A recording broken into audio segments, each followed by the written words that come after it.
Ya, ya, profe, ¿cómo cree usted que están manejando actualmente los medios la imagen de Ollanta?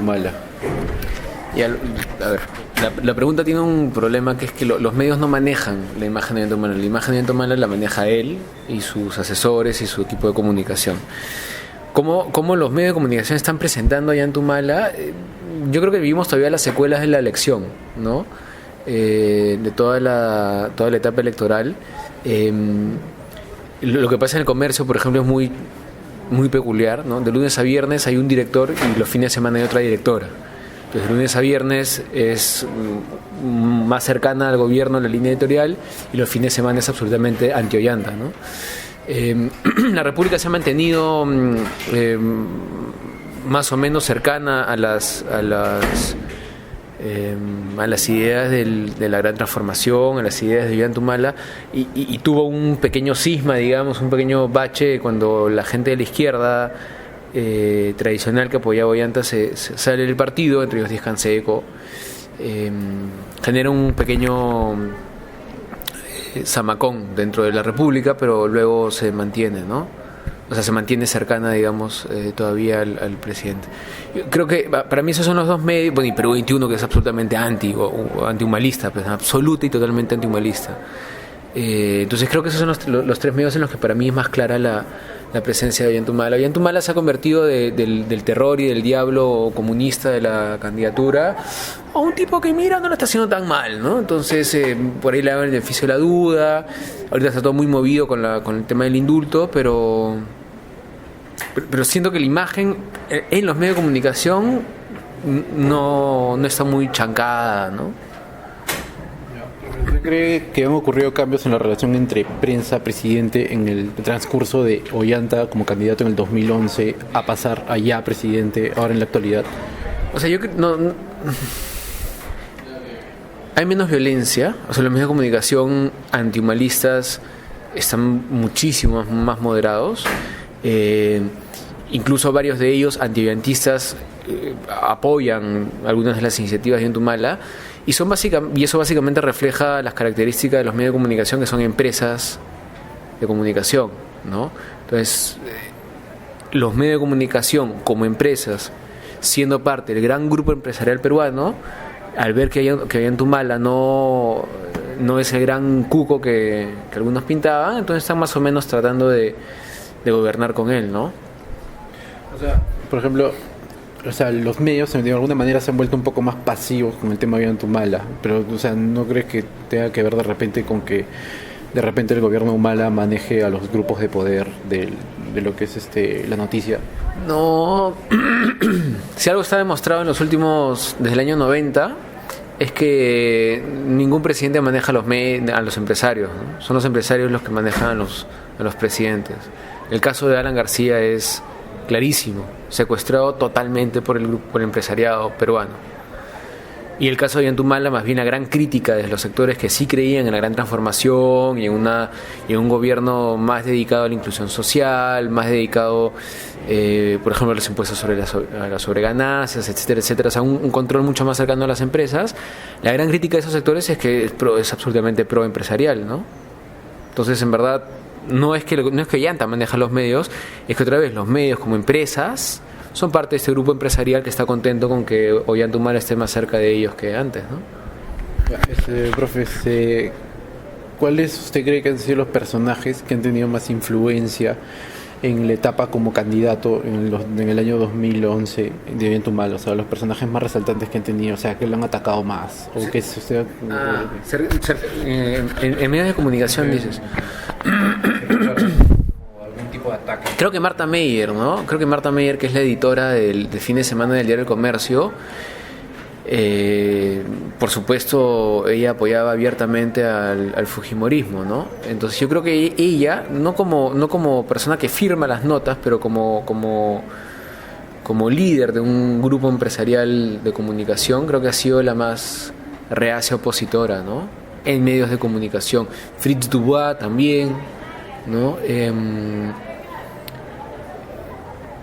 En televisión, Canal 4 era absolutamente antihumanista, ¿no? Está este tipo despreciable Mariátegui, ¿no? que era un perro de chacra, ¿no?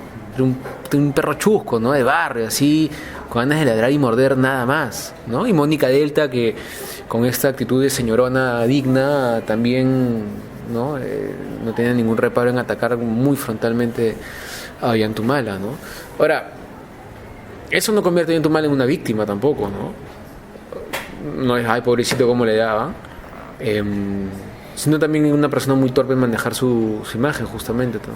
O sea, fue aprendiendo, pero al comienzo era muy torpe manejando su...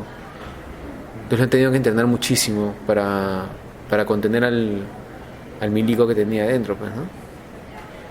Profe, ¿cuál es la influencia por usted de la agenda setting en la agenda política?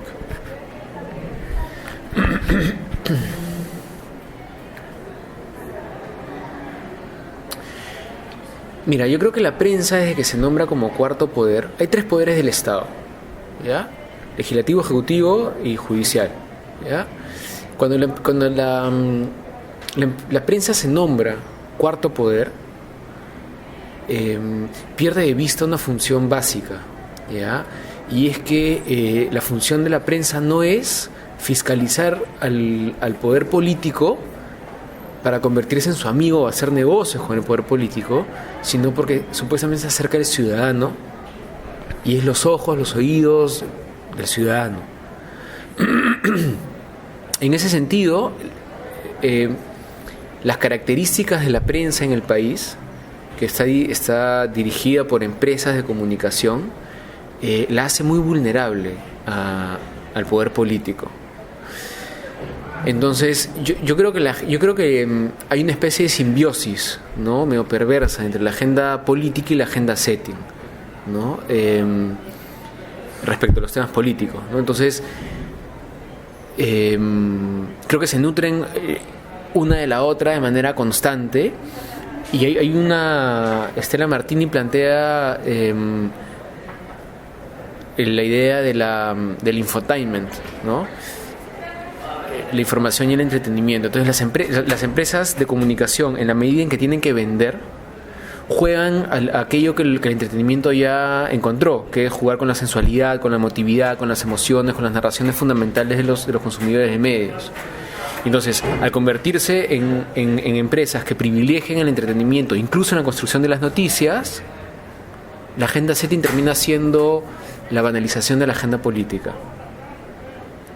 Entonces, hay agenda política en el país, por supuesto, el BRAE, la exclusión social, etcétera, etcétera, pero la agenda setting toma de esa agenda política solo aquello que pueda ser vendible y lo transforma en términos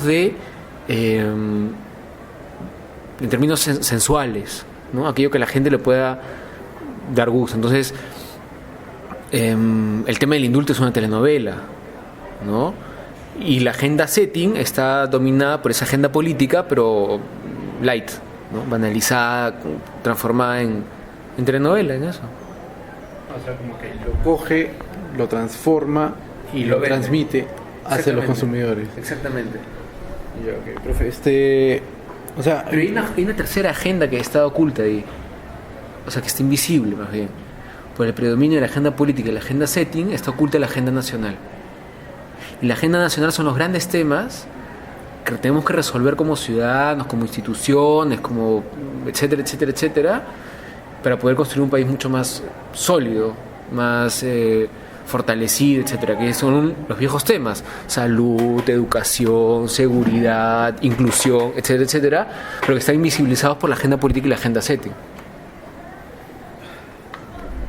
O sea, ¿se podría decir que existe actualmente una brecha entre Ollantumala y los medios, o hay algo que los pueda conectar?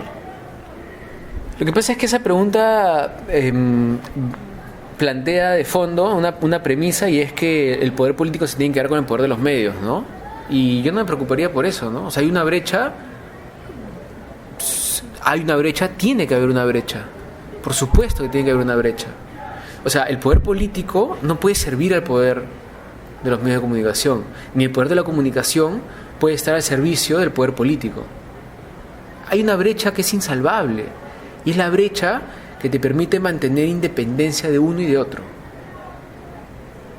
Porque si tú planteas que tiene que haber una buena relación con los medios de comunicación, es lo que han hecho muchos presidentes. Alan García manejaba las editoriales como se le da la gana de los medios de comunicación, y para eso busquen declaraciones de mucha gente que sabe esto en internet. Fujimori se compró a la prensa. Entonces hay que tener mucho cuidado con esta idea del acercamiento entre el poder político y los medios de comunicación. No tienen que estar cerca, no tienen por qué estar cerca, no deben estar cerca. Cada uno tiene misiones distintas. La única misión en conjunto que deberían compartir es el desarrollo de la ciudadanía, y la agenda política ni la agenda de los medios de comunicación están enfocadas en eso. Ya, pero No me refiero solo a Ollantumala, me refiero a la agenda política. O sea, Ollantumala es el presidente de la nación. Él tiene que hacer que las cosas funcionen, que chambeen eficientemente sus ministerios y todo lo demás. ¿Lo están haciendo bien, lo están haciendo mal? Hay algunas cosas en las que sí, otras en las que no. ¿Y considera que los medios tuvieron mucha influencia en el electorado a la hora de poder definir su voto en el año 2011? No. Creo que no fue tan determinante, ¿no? Si hubiera sido tan determinante, estaría Keiko Fujimori en la presidencia. Creo que hubo otro tipo de construcción de la opinión, ¿no? Y la decisión del voto. Claro, pero como que de repente podemos ver en la televisión que tipo un Jaime Bailey lo atacaba por ser un coronel que tuvo un pasado oscuro, Rosa María Palacio de Omaretegui también, o sea, de hecho, no tanto los votos han estado tan arraigados a lo que dicen los medios. No, por eso es lo que estoy diciendo. O sea, más bien los medios de comunicación no han tenido una influencia determinante en los votos. Si hubiera tenido esa influencia determinante en los votos, Keiko Fujimori sería presidente. Porque ¿qué cree que más o menos tenga, qué ha podido ser eso de que ha hecho ganar Ollantumala en los votos? O sea, ¿cuál ha podido ser la otra opción de por qué Humala ha ganado en vez de los medios? Es que los medios de comunicación a los que en Lima tenemos acceso no son los medios de comunicación del país, cuidado. Y la política que pasa en Lima no es la política que pasa en el país. Ollantumala no ganó en Lima, me parece en la segunda vuelta por poquito, me parece. Pero ganó en las provincias del país. Lugares donde no está PSRP todo el día, donde no está Canal 4 todo el día, Canal 5 todo el día, donde hay otros medios de comunicación locales, ¿no? ¿Algo más que quiera agregar para cerrar de repente el tema? Solo hay que tener mucho cuidado cuando planteamos esta relación entre poder político y poder de los medios de comunicación. No tienen que estar juntos, no tiene que ser una luna de miel. Esa es una idea equivocada. O sea, un medio de comunicación que te trata bonito, no es que te está haciendo un favor. Porque eso quiere decir que te está dejando de fiscalizar, etcétera, etcétera.